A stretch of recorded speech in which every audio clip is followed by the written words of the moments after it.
A very warm welcome to all of you to our live phone-in program of CIT NCERT. I am Shabeela Rasheed and today we have Dr. R Meghanathan with us, who is Associate Professor in Department of Education in Languages NCERT. Today our topic of discussion is English Language Classroom. Welcome to our program, sir. So I'd like to ask, what exactly is language? Can you please reflect on it? Okay. Thank you, Sabina, for raising this question. Welcome to this discussion on what is language.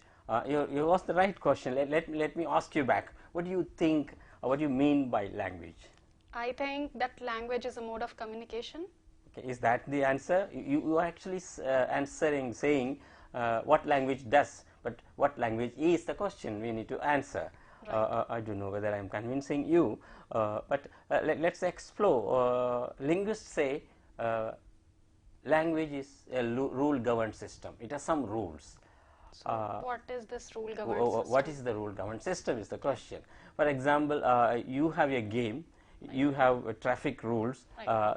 Which governs the entire thing. The same way, language has a set of rules which govern. For example, we have letters of the alphabet that forms a word, then the words form a clause or a phrase, then in turn the words or clause form a sentence. Right. Then sentences make a paragraph. This is what we call rule. So easy said, but there's a problem with that.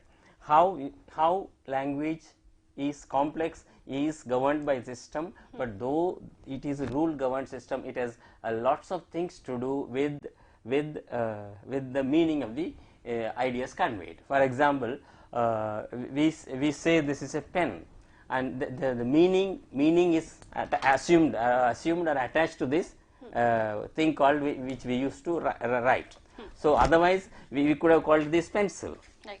But we call it pen. So there is a meaning. When the moment we get the word pen, the meaning of what it does comes into. The same way, that's why most of us assume that language is for communication, because we used to communicate. That is one thing. So a system follows rules and regulations, but there may be exceptions. For example, in English language we have I go to school, but he goes to school. No one can question why is it so. There are some exceptions in the rules. The same way we have exceptions in any rule of law.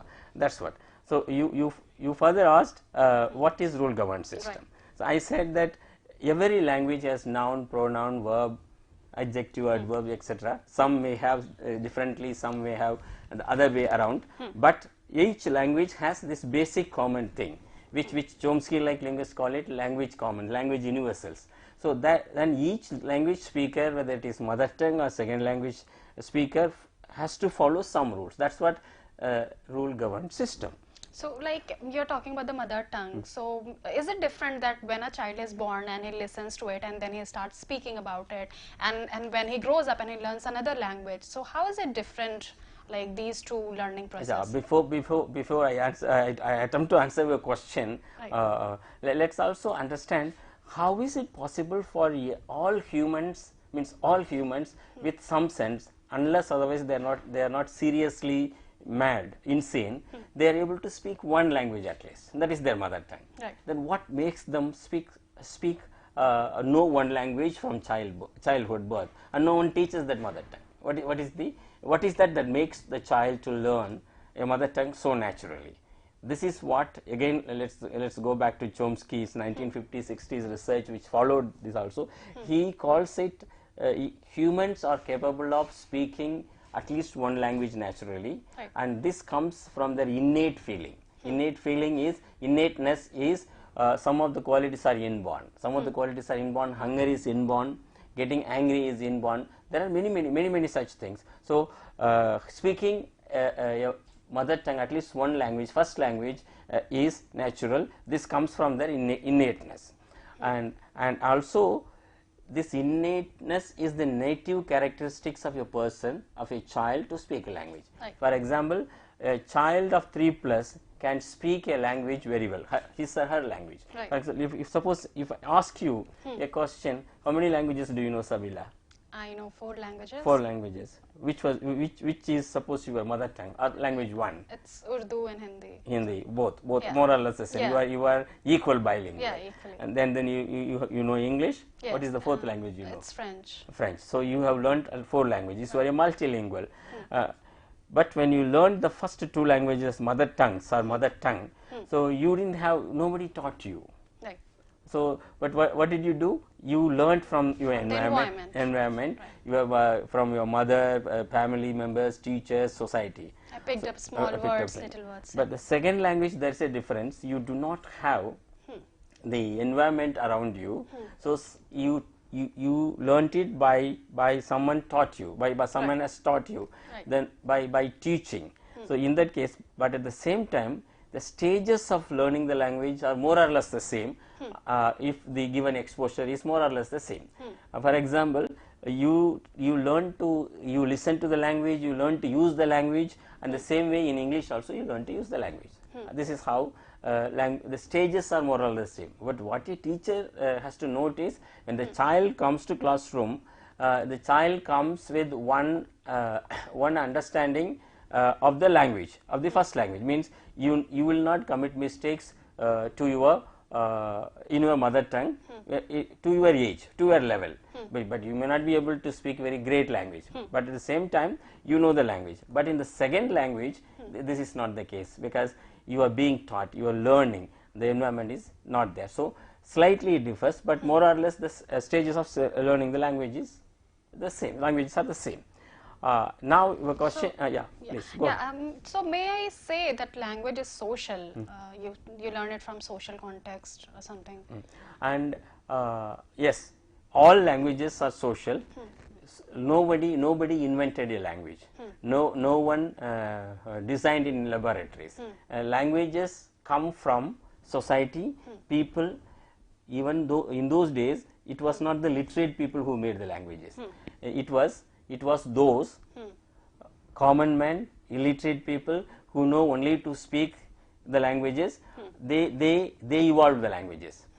So over a period of time, a language emerges in a society. The society in turn recognizes some of the things as standard language, some of them are not so standard language. The basic thing about language is it is social. The reason being it evolves in society and it is used in society. It is not that a linguist or a grammarian makes the language. So if a teacher understands the language is basically use, not the usage as prescribed by some grammarian or linguist, you have to use this way correct, this way wrong, that is not language. So a classroom teacher has to teach a natural language to children in authentic situations. That's what it makes language. And language used to make meaning. Each word, I said, each word has a meaning, each word conveys something, and each sentence conveys something. That's why humor, ambiguity comes into the same word, same sentence having more than one meaning, those kind of things. So in that case, language makes society live. In turn, society makes language dynamic. Right. For example, then moving on to from society. So since it's social, what will happen? Society has what and all society has been changing over the years. Every inch of time, so language has been changing. Because society has been changing. As a result of which, the other things in the society like what art, aesthetics, thinking, social, political, environment, literature, everything influences society. Society influences language. That is what language is, a dynamic organism. Now since you asked, the language is social, who lives in a society? It's humans. Humans, also with other elements, animals, yes. environment. Yes. So humans intersect with every aspect of species live on earth. For example, animals, vegetation, that's what you call it in toto, environment. Yes. And it's not only the physical things, it is also every human has some identity. Right. And I say that I am an Indian, I speak a particular language, so you have the language identity. So language intersects and interplay with, one is the physical phenomena which exist on earth, and also the other things which are political, which are social, psychological, or intersecting with language. Let's first take up the thing of language and identity. For example, language and identity means, if I ask you, who are you? I am Shabeela. Yes. So then it is your first identity. Yes. Then what's your mother tongue? You say my mother tongue is Urdu or Hindi, whatever. So you will attach your another identity with the language. Right. And third identity, I am a female. Right. I gender identity comes Yes. into. Then many more things. Then I am actually a mixture of identities, multiple identities. Multiple identities. Right. And the most vibrant identity is linguistic identity. One is linguistic identity. Suppose my mother tongue is Tamil. I say that I am a Tamilian. Someone speaks English, or someone speaks Spanish, as French, whatever the language, Sanskrit. They said, I am proud of my language. So language shapes the identity of the person. Fine, that is another thing. But it is not simply the identity, linguistic identity, which shapes. Language in turn shapes the identity of the person in other contexts. For example, you said you are a female, you are a girl, you are a female. So that gender identity is shaped by the language use. For example, in those days we used, I will come to that in language and gender also. Yes. In those days we used to say chairman. Then gender identity came, now we are saying no, if the chairperson, chairman is a lady, let us say chairperson. Yeah. There are many Same such as goes with the camera person. camera person. Right. And I'm saying in Indian usage, last 10-15 years we used to say actor, actresses, actor, actress. Now we are, for both it's actor. Actor, right. So language is shaping the identity of a female actor. So we are more making it gender neutral. Gender neutral. Right. So language liberates that. Yeah. Okay. We have seen language and society. We have seen language and gender. We will come back to that. Sure. And most important thing, and most probably one of the aspects which are unable to really resolve is language influences thought. Suppose if I ask you, do you think that language and thoughts are interlinked? Yes, it's language through which we express our thoughts. But there are some cognitives who argue that language does not play any role in thinking.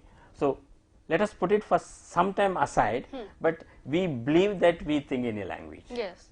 And whatever we speak, whatever we write, okay, I'm thinking and writing. So language influences thinking, and most of the time many of our writers and children, learners in school say, sir, I think so much but I'm unable to put into words. Yes. So if they are trained to write, anyone can write very well. All those thinking which come into a mind can be written. And the same goes with another language as well, because if Hindi or Urdu is my mother tongue, I think in that particular language, and when I speak in English, I'm thinking in different languages, speaking in a different language. Exactly. This is what you assume so. Yes. But in due course, suppose you start using English as the language, all your purposes, or you go and live in an English speaking country for a while, let us say 10 years, you will feel that you are thinking in that language. Yes. So language plays a major role in the thinking of in the thinking of an individual, which again shapes the identity of the society, the person, so on and so forth. So we have seen how society shapes the language, and in turn language shapes the society. Then thinking shapes language, and language shapes thinking, and as a result of which we now call it gendered language. They mean gender neutral language, gender sensitive language. Instead of using, in those days I have seen that the textbooks which I studied, only in the father will be reading newspaper, the mother will be cooking, those kind of descriptions. Now you can't see that. If you use it, it's really dangerous. Children will question it, and educational thinkers question it. And the another important aspect of the interplay of language with another aspect is the art, aesthetics and culture. each and every inch of art and aesthetics and culture is reflected from language. One is, you can say that music is sung in a language, music is played in notations, but when they note the notations or the paintings, this also influence language. When someone describes it, when someone wants to explain a work of art, language comes into. So now what should a teacher do when in a classroom teaching any language, may it be in the mother tongue or the children or the first language of the in the area, in the region, in the state, or the second language like English? He or she, a teacher, has to actually address all those aspects we have just now discussed. Meaning the child comes from some other language, let us say minor language, or a minority language, or a tribal language, or a dominant language. How the teacher should take care while teaching a classroom, in a classroom. Then society may have thousands of beliefs which may be against, let us say, rationality or the constitutional purpose. So how language, so one lesson, one story can make the children understand, oh, I have the responsibility in the society. So that's what societal influence. And of course, the more reading, better the thinking, and more the writing, better your writing. You know that you write a paragraph today and think about it. After 2 days, you revisit the paragraph and improve it. Then the thought is shaped and improved. This is how language, thought, and society are influencing education. Let us also see the other aspect. You must have seen, say, why everyone wants to study English today all over the world. Because it is kind of a universal language. Universal language. Then it's easier to communicate. And it's also language of knowledge and commerce. We assume so, whether it is true or not to some extent. But so the power of the language is decided by its dominance. So language and power are interrelated, and language intersects power. So how it intersects power is English language is the best example. And we have today in this country 22 languages as recognized languages. One language is the official language, that is Hindi, and English is the associate official language.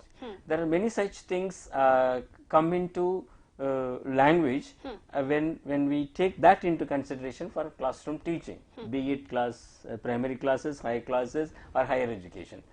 The dominant nature of language, one is one language dominating the whole world, or some languages dominating as considered as a knowledge language, things like that. The second is the language used to exercise power. I may be using a minor language, not a majority language, but the way I use language to exercise power, to oppress people or to liberate people. For example, Gandhiji used Hindi, Hindustani as well as English to reach out to people, he said.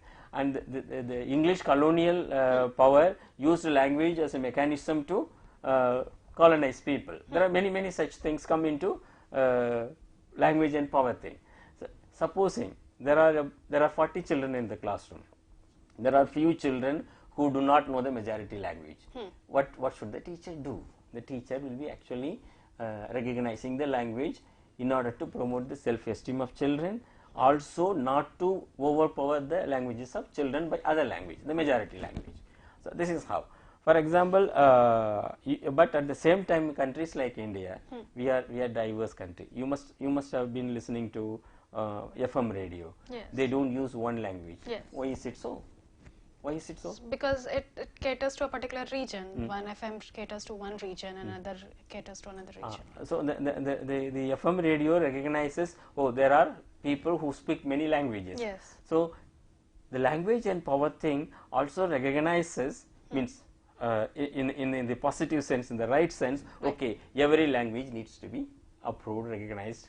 Right. One is to reach out to people, another is to make people happy that my language is being used in the media or in classroom kind of thing. Now, the last thing which we discussed today, and most important thing for that matter, is language and education. Education is taught through a language. Right. There are two aspects in language and education thing. The first is the medium of teaching, medium of instruction, what conventionally called, we can now say medium of learning. In most Indian contexts, we advocate under national curriculum framework or the language policy in education, all children should learn through mother tongue. Yes. But does that happen? No, it does not. Oh, so language and education thing should address this issue, number one. We will come back to that. The second thing is whether all languages of all children of this country are available in school. No, it's not. So we have promised in our constitution and our curricular frameworks, every child has the right to study in his or her mother tongue up to class 8. Right to Education Act 2006 says every child has the right to study in her mother tongue, but they put a clause as far as possible. For example, some languages speakers are very few, there are no provisions, so we don't teach them through their mother tongue. So what we assume, what we take it for granted is the language of the state is being used to teach children of this minority languages. Particularly in this country, tribal language children are the most sufferers in this context. They are made to study another language, though there are many tribal languages are used as medium of instruction.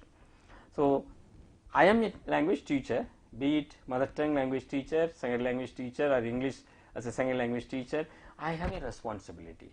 The responsibility is recognizing the child, recognizing the child's language, which will boost his or her self-esteem to learn the language. So are you suggesting that this should be the way that the student should be taught in a school when they are in primary levels into their mother tongue? We have an act which says we have legally made it imperative. So the Constitution right to Constitutional education. Rights and Right to Education Act also. Right. But however, it's not feasible in all the places to teach through mother tongue. In that case, the child is made to study in the state language. So how to address this issue is the second question. A teacher has to really reflect while teaching a child whose mother tongue is not available in the school.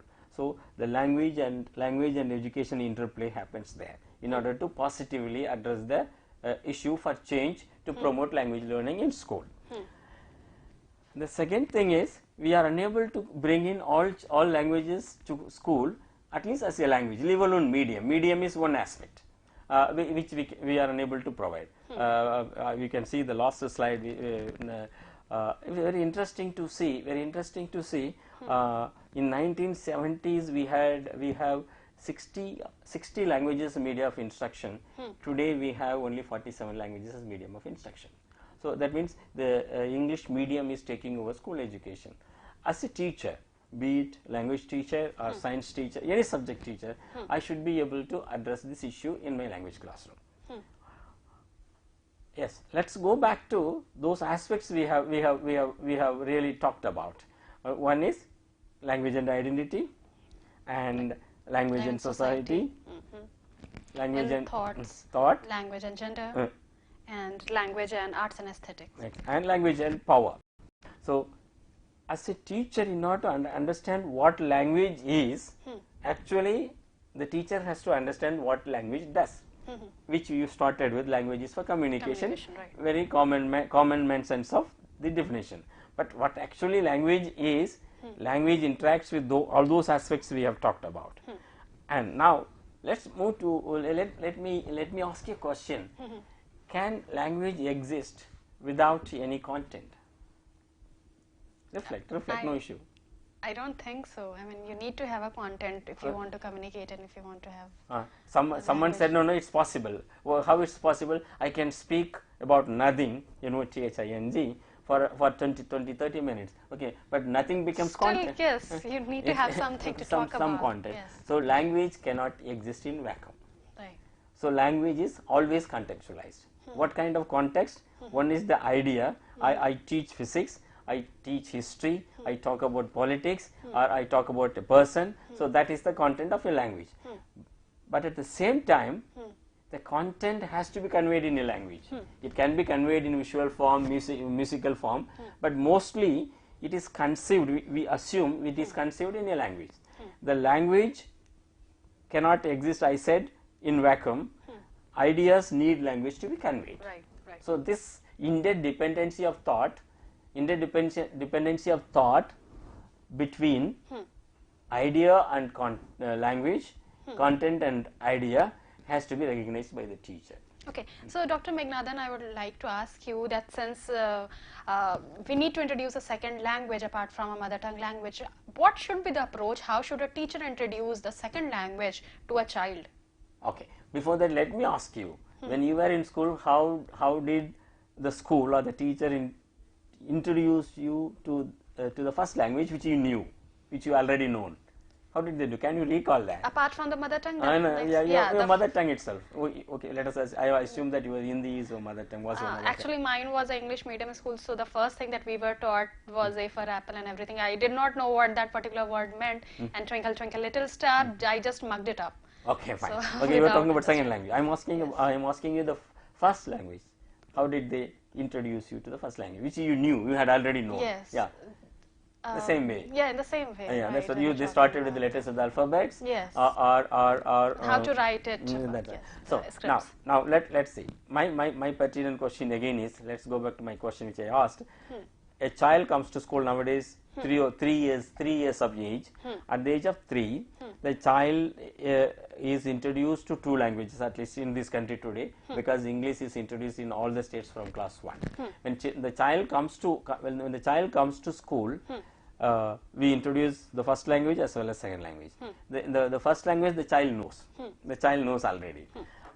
So when I know the language, oral language, orality, I know how to use it. I know how to use it without mistakes to my 3 years of age. So the school has to actually familiarize the child banking on whatever the child knows, isn't it?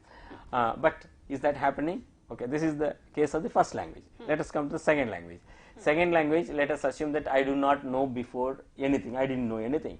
Then what will I do? I need to get familiarized with the language. So introducing letters of the alphabets is not the appropriate way. So what we need to do is introduce the familiar sounds, familiar objects the child comes across, encounters in the classroom, outside the classroom, then connect with that outside knowledge and connects with the child has a language faculty in his mind, in her mind, when she comes to school.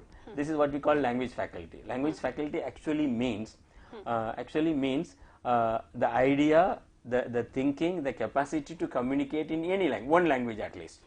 And that we have to really use. We have to really use the knowledge of the language faculty the child already has. Meaning, the child knows how to use in her mother tongue first present tense, past tense, without knowing what the grammar of it. But actually, the child implicitly knows the grammar. Implicitly knows the grammar. Okay.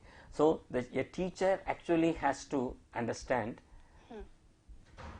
how to familiarize the second language with the knowledge of the first language. I think this is fine for now. Yes. Let's move on to, before we close, let's know some of the things. India is a multilingual, multicultural country. Some facts about English languages available in this country and how language education addresses those issues. For example,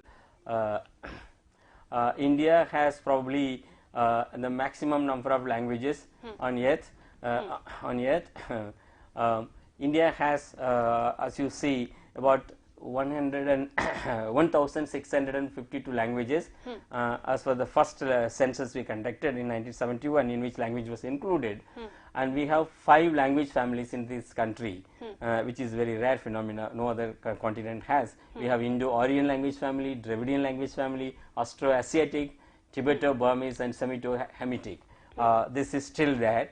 And Indian constitution recognizes 22 languages as recognized languages, and Hindi is India's official language, English is the associate official language, and 47 to 50 languages are used as medium of instruction. Imagine a country which has so many languages only teach 47 languages as medium of instruction. Okay, fine.